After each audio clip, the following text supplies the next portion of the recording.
Opening night of high school football, almost a washout. Bad weather delaying games across the area on the first Friday night of the 2022 season. Good evening and welcome to another season of The Frenzy here on WJCL. I'm Amy Zimmer. Preston Harvey and the rest of the team will join us in just a few minutes. Every week throughout the 2022 season, we're bringing you the highlights, scores, sights, and sounds from under the Friday night lights. The dog days of summer, they're over. Teams ready to see their off-season work pay off. And now let the playing do the talking. With that, let's get to the highlights. Starting at Memorial Stadium after a 50-minute weather delay, the defending Class 4A state champs, the Benedictine Cadets, taking the field facing the Jenkins Warriors. BC quarterback Luke Kromenhoek getting his first start behind center. Cool story here, Kromenhoek, number 17 on your screen, a Florida State commit and playing against a future teammate in Tavion Gatson, number 9 there for Jenkins. The star defensive lineman just committed to Florida State last week. Pretty cool, jumping to 9 minutes left in the first. BC open scoring in a big way. Watch this. Kromenhoek steps back and launches a rocket. Wide receiver Zaquan Bryan catches in stride for the touchdown. The Big 22 members setting the tone early. Kromenhoek's first touchdown pass of the season, 72 yards. Yeah, not bad. 7-0 BC. Later in the first, it's the duo again. Kromenhoek connects with Bryan and check out the power, muscles his way through, reaches into the end zone for the touchdown. 14-0 Cadets. Jenkins trying to get something going here. Loose ball. Benedictine's Zachary Maxwell recovers and says, see ya. Takes it back for the touchdown. 21-0 BC. Under 5 minutes left in the first. Cadets pouring it on. Kromenhoek connects with Thomas Blackshear here on this play. And check this out.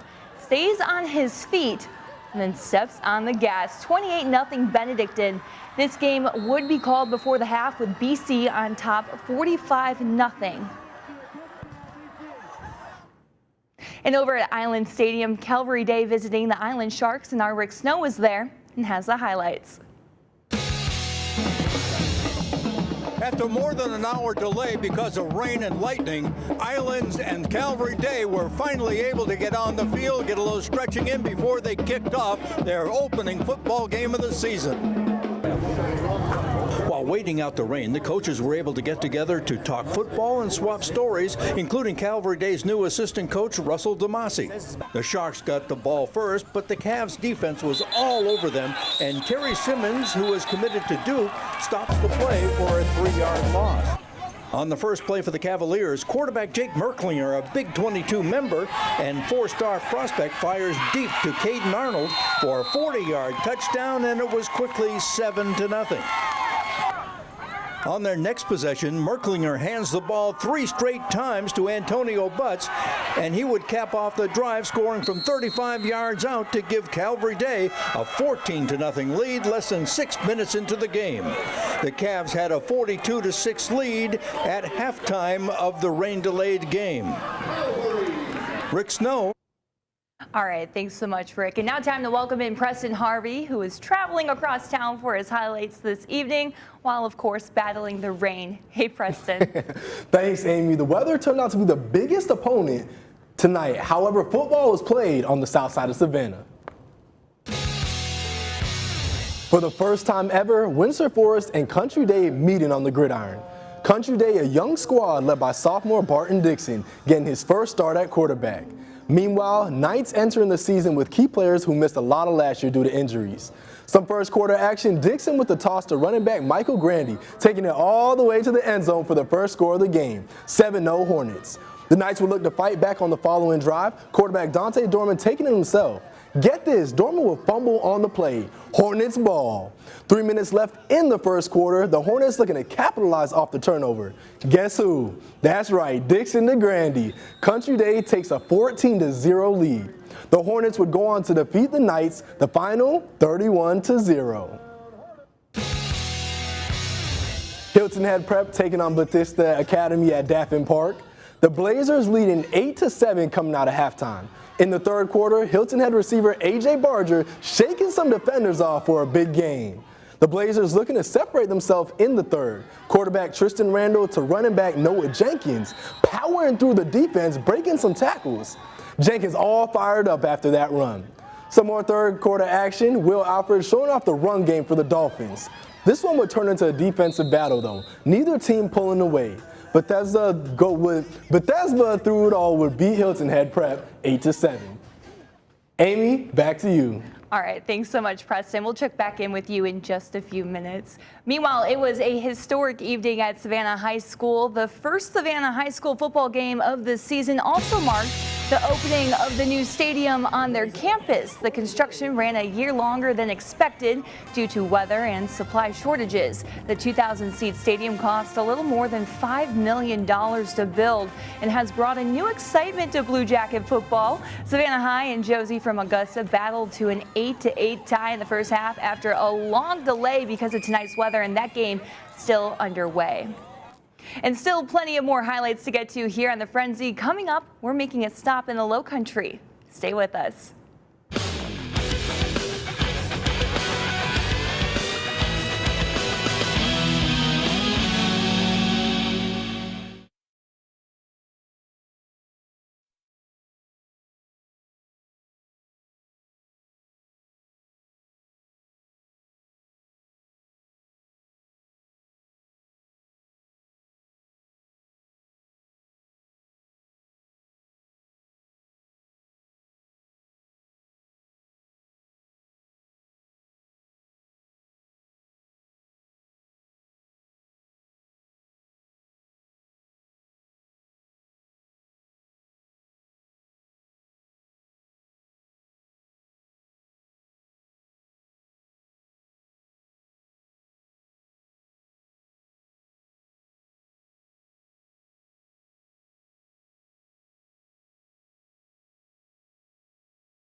Welcome back to the Frenzy. The weather was no better over in the Low Country. While the rain was lighter, lightning was the key issue, so much so that the scheduled game between Hilton Head High and Battery Creek never even got started. Here's Dave Williams with more. Well, there was supposed to be football here, the season opener here at Hilton Head High, but Mother Nature had other ideas there. A big thunderstorm rolling in shortly before kickoff, forcing the postponement of tonight's game. The first lightning strikes began around 6:30, forcing school officials to clear everyone out of the stadium and have them seek shelter. Moments later, the rain came along with the lightning, and ultimately the decision was made to postpone the game. Well, it's just lightning and the storm coming through. Obviously, you can play in rain, but with the lightning and the 10-mile radius, we just kept getting lightning pop up, and it's going to continue on probably until like 11 or midnight. A main reason for that postponement is while there may have been about an hour window or so to start the game, there were more storms behind that, making the completion problematic. That's part of it, because you always have to look at player safety. And, you know, with that 1 hour window, you still got to go out, you got to warm up, you have to go through pregame, you have to do everything like a normal game. So you're really looking at a half hour to 40 minutes of warm-up time, then maybe 20 minutes of game time. Because of the postponement, this game will now be made up at 10 o'clock Saturday morning here at Hilton Head High. On Hilton Head Island, South Carolina, Dave Williams, WJCL 22 News. All right, thanks so much, Dave. Back in Savannah, into Pooler we go. The Savannah Christian Raiders hosting the Hilton Head Christian Academy Eagles. This one not getting underway until a little before 9 o'clock due to weather, however, not keeping the fans away. Savannah Christian running back Tyler Penrose gets a handoff, and watch what he does with it. Can't be stopped, takes it to the house, 7-0 Savannah Christian. Next Raider drive, it's running back Zoe Smalls on the carry. Nice blocking by his teammates, giving him a clear path straight to the end zone. Raiders grab a 14-0 lead. Eagles looking for an answer. Quarterback Harry Cunningham puts the team on his back, uses his legs for a nice gain. However, very next play, Raiders not allowing that again. Akeem Lane with the big quarterback sack. Hilton Head Christian making plays on defense as well. A flock of Eagles there for the quarterback sack on this next play as they try to get something going. However, Savannah Christian owned this one. They go on to win big, 54-7, the final. At Richmond Hill, the Wildcats opening the season against Effingham County, and this one was a defensive battle early, but Effingham County did try to get something going offensively. Nate Hayes swings it out to Timothy Brown, gets a big gain down inside Richmond Hill territory, but the drive would stall. Effingham would get the ball back and try to get something going as those same two would hook up again deep into Richmond Hill territory, but that drive again would stall because the Richmond Hill defense became a stone wall. The Richmond Hill offense tried to get something going, but the Rebel defense would have none of that as they stuffed them at the line of scrimmage, and the Rebels got the ball back, and Nate Hayes tried to make something happen with his feet as he takes off running for some good yards. And now let's go ahead and check in with Preston Harvey as we're still waiting on a final score for that one. And Preston, hey, it was a good one over in the Borough tonight. That's right, Amy. This one started as a back-and-forth battle with many highlight plays. The Statesboro Blue Devils fired up for the first game of the season, hosting the Glenn Academy Terriers. Only about a 30-minute weather delay here. Blue Devils would strike first. Quarterback Bruce Yon in the pocket launches a beauty to James Flagg. That's good for a 33-yard touchdown. Statesboro grabs a 7-0 lead.